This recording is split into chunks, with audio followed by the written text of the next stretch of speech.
YouTube, my name is Angela and this is my very first YouTube video.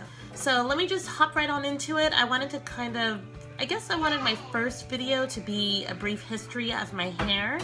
So let me tell you a little bit about myself. I am half black, half Mexican. My mom is Mexican, my dad is black. And you know, growing up, my mom, she did a really good job of taking care of my hair and my sister's hair, and our hair was beautiful, it was long, it was healthy. So it wasn't until I was about 10 years old that on my 10th birthday my mom took me to go get my first chemicals.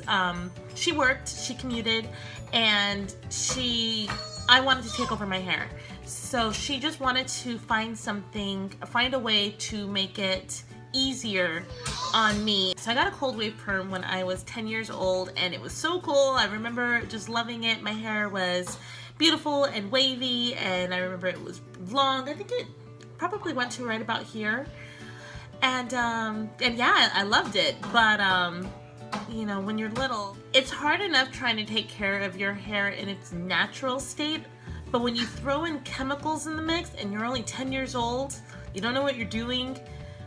I used to put my hair back in a lot of ponytails and, you know, just pull it back really super tight, and my hair broke off. It broke off all in the front, and it was really scraggly, and it was just very unhealthy. I wasn't using the right products, so my hair broke off, and that was really hard on me. But, you know, I just wore headbands and I tried to cover it, and eventually it grew back, and my mom and I talked about it. You know, by the time I turned 11, I had it done again. And basically the reason why is we just thought that the woman who did my hair before messed up somehow, that she did it wrong, she left it in too long, or I don't know. We just thought she did it wrong. So we went to someone else and it happened again. And then we moved, and when we moved, before that we were living on base and it was super culturally diverse, but when we moved to a town where it was predominantly white. It was an adjustment. So when I was 12, I was sitting in class and I kept hearing snickering behind me, and I turned around and the girls behind me were throwing paper in my hair, and they were calling me Nappy Snappy, and they were laughing at me. Being 12 years old, you know, those are the years where, like, your experiences really stick with you, and people are mean. Kids are mean to each other, you know. So I went home and I begged my mom for a relaxer. So that's when I got my first relaxer, and I remember just being in love with it. I was able to go back and forth between wearing it curly and straight. I just mostly wanted to wear it straight, and when I wore it straight, so I knew nothing of flat irons. My mom didn't use flat irons. Her hair was straight. She had no need for a flat iron. So I would straighten my hair with a curling iron, and I would use Blue Magic grease and a curling iron, and that's how I would straighten my hair all the way until I was, gosh, like 22? It was just sad. My hair looked so bad, but I was so self-conscious about the natural curl pattern because I got teased so badly that I really didn't care if it was breaking off, just as long as I could have it relaxed and straight. So once I got out of high school, I started dating this guy about a year later, but he convinced me, instead of going to the salon and paying for it to get done, to do it at home myself. So yeah, from the time I was 19 until the time I was 24, I was doing my own relaxers. I still hadn't been informed on how damaging they were to my hair. At that point, I thought that there was no going back. I'd always been told that relaxers were permanent, so I couldn't see myself going backward. I thought that I was always going to have to get one. And so that's what I did. But when I was doing my own relaxers, in the meantime, I was coloring my hair. I went from all different colors of hair, and unfortunately I have very few pictures of myself during that time. But my hair went from like a light brown to, I tried to do highlights myself, and my hair turned orange like an orangutan, so just the top. So then again, same boyfriend, the one that convinced me to do the relaxers, he went to the store for me and got another box dye, which was supposed to be like a burgundy kind of reddish kind of color, but it ended up turning my hair on all the bleach spots super red. So I had these chunky red streaks in my hair. So, and again, like I said, I don't really have a whole lot of pictures of myself during that time. So when I was 24, I decided, you know what, I want to do hair. I don't want to go back to school, but I want to do something. I'm going to open my own salon, and I'm going to do hair. So I started working for this woman who did extensions, and she did mostly black hair care. She did everybody's hair, but the majority of her client base was black. The whole salon experience really changed my life. While I was there, as part of my apprenticeship, I had to wear a weave because that's what she specialized in, and you know, I was basically her model. I got my first weave and I loved it. I had never had long hair before, so it was really cool for me to have that experience. And when she took it out and, you know, washed my hair, deep condition, put the shower cap on, I remember I excused myself to go use the restroom. And really, I just wanted to sneak a peek at my hair, and I pulled back the shower cap and I noticed all these like really cute little curls. And part of the reason that I decided that I wanted to see what my curls looked like and really pay more attention to them, because I was working in a salon where most of the clientele was black. I saw all shades of black. I saw all different kinds of hair textures. Not all of our clients had relaxers. You know, some of them came in with their natural hair texture and just wanted a flat iron. I never knew that curly hair could just be flat ironed straight without having a relaxer. I had had a relaxer for so long, and I just assumed that everybody who was black or mixed who had who had straight hair had a relaxer in there. So when I saw that you didn't have to have a relaxer in order to straighten out your hair, I said, okay, I'm getting rid of it. In 2008, it was, let's see, October of 2008, I took the weave out for good. I hadn't had a relaxer in well over a year, but I wasn't ready yet to wear my natural curls. So this was 2008. There was no natural hair movement. I remember briefly Googling, you know, transition from relaxed hair to natural hair, and I found Terry LaFleche, who was really helpful, and you know, I learned some tricks from her, but I didn't know anything about braid outs or twist outs, or I think I tried rollers once and I didn't like the way that it came out. So I just kept doing what I was doing, and I'd probably flat iron my hair maybe once a week, or maybe like, you know, a couple of times a month, which is a lot, you know, because I think still at that time I would flat iron my hair and I wouldn't always wrap it, and I was still sleeping on a cotton pillowcase, so I caused a lot more damage. And I thought, you know, when I would wear my hair curly, I would curl the relaxed ends with the 1/4 inch barrel curling iron, and I thought that as long as I only curled the relaxed ends that I wouldn't damage the rest of my hair. But more often than not, I was crossing, you know, I was going over that line of demarcation. So I was still causing more damage to my hair, doing more damage than good. It wasn't until March of 2013 that I discovered YouTube and decided, okay, I'm going to go on a heat-free journey.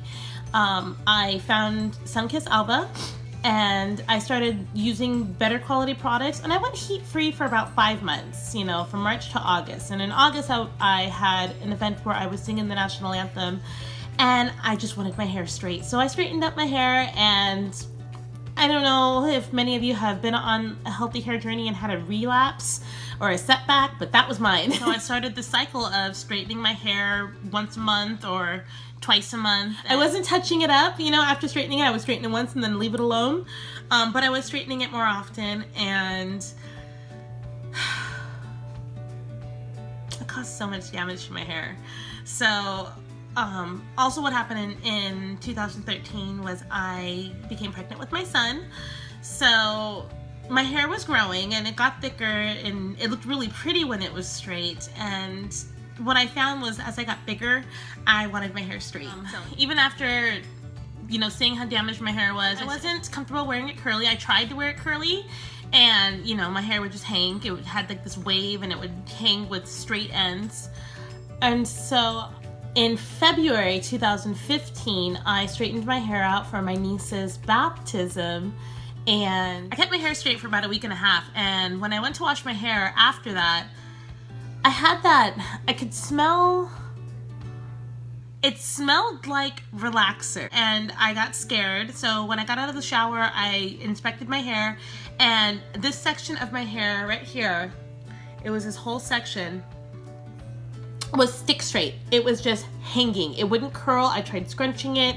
It wouldn't curl. It wouldn't do anything. And I was so upset because my hair was starting to become curlier. It was starting to become fuller, and that whole experience just really set my hair back. And I remember going to my husband and I told him what was going on with my hair, and I was all upset, and I told him, no more. I'm not straightening my hair anymore. I am laying off the flat iron. So I stopped flat ironing my hair in February 2015, and I would just wear it in different protective styles. One of my favorite things to do is twist up the front here and here, just do flat twists around and, you know, just have it secured back here. And I did that for 6 months, and then in August of 2015, I straightened out my hair for my girlfriend's engagement party, and that was the last time I did it. After washing my hair and seeing how straight, or just how my hair had no curl, I decided I was done. I just didn't want to put my hair through all of the stress that it had been under for 8 years. It had been 8 years since I stopped relaxing, 7 years since I took the weave out, and my hair had had more setbacks than good times. It had very few good times. I can't even say it had any good times, you know. It wasn't growing. I was constantly cutting it because it had so much heat damage and split ends. I was done. So number one of the very first things I did was I cut this part of my hair, the part that was damaged. I cut it all the way up, pretty much to nothing, all the way up to here. I did that so that I could start all over. I didn't do that to the rest of my hair. Probably should have, but at the very least, I did that side. So I cut all that off. I went back on YouTube, rediscovered Sunkissed Alba, started buying quality products. I threw out all my sulfate shampoos and all of my silicone-based conditioners. I found Shea Moisture again. I had used Shea Moisture before when I thought that I was going to transition back in 2013, and because my hair was so damaged, it just wasn't working for me. No good products were working for me, and I didn't have the patience, which I wish I would have, but I didn't have the patience to just stick with it and keep trying out different methods. By the time I decided to finally commit to my natural hair journey, I had the patience. I just wanted to make my hair healthy. I just wanted my hair to be healthy. So I rediscovered Shea Moisture and started experimenting with different ways to bring out my curl. And when I got frustrated with my hair, I would just wear it up. I wore it in twists. I didn't really do buns, but I wore it in a lot of flat twists. I deep conditioned every week. I tried different kinds of DIY hair masks. There are a couple that I still do, just not as much as I used to. And I just kept it up. And then I ended up getting pregnant with this beautiful girl and taking my prenatals and biotin, and my hair grew. It was still uneven. I still had a lot of heat damage during that time, but it was growing. And at one point in time, I cut my bangs because when I was pregnant with my son, my hair fell out all along my hairline, kind of the way that it looks right now. This was after being pregnant with my daughter. So when I was pregnant with my son, the same thing happened, and what was happening was that my hair was growing back underneath the heat damaged hair. So I just cut my hair to the curly bang part, so then I had like this short curly bangs that stretched out to here, but you know, when they were shrunken up, they would shrink up to here. So I started experimenting with more updos and stuff to kind of hide that. Yeah, so that's pretty much brings us up to speed. What I've really loved about the whole natural hair movement is that there is just so much positivity and so much encouragement and support for curly haired people like me who have struggled with their hair in the past. This past 18 months has been so wonderful, and I'm really happy, and I never thought that I would be this happy with my hair. So if you're thinking about going natural and you're really nervous or scared or hesitant, if it's something that you really want to do, don't let your fear get in the way. Just do it. I wish that I would have big chopped. I wish I would have had the courage to do it. I look back now and I could have been so much further in my hair journey than I am now. I mean, I'm happy that I am where I am now, but I wish that I would have had the guts to just cut off my hair. You know, it's just hair, it grows back. Everybody says that, right? So I wish I would have done that, and I wish that I would have transitioned better. But you know, it is what it is, and I'm happy now, and I'm here now, and I'm just excited to see where 2017 takes me. So yeah, if you've liked what you've heard, if you have enjoyed listening to my story, please be sure to give me a thumbs up and subscribe to my page. I will do my best to upload photos. My goal is to do it every week. It's a little difficult. I'm already taking away so much time from hanging out with my kids. I have 2 little ones, but I do want to make this a part of my life and a part of my journey, and hopefully through my videos I can help other people who are just starting to go through their hair journeys, or might be in the middle of their hair journey and they're just hitting a slump. You know, I still watch hair videos. I love watching hair videos. I love watching listening to people's journeys and watching their hair regimens, and just every time I watch something, I learn something new. So I hope to be part of somebody else's experience. So anyway, I guess that's it for today, and thank you so much for listening, and until next time, bye.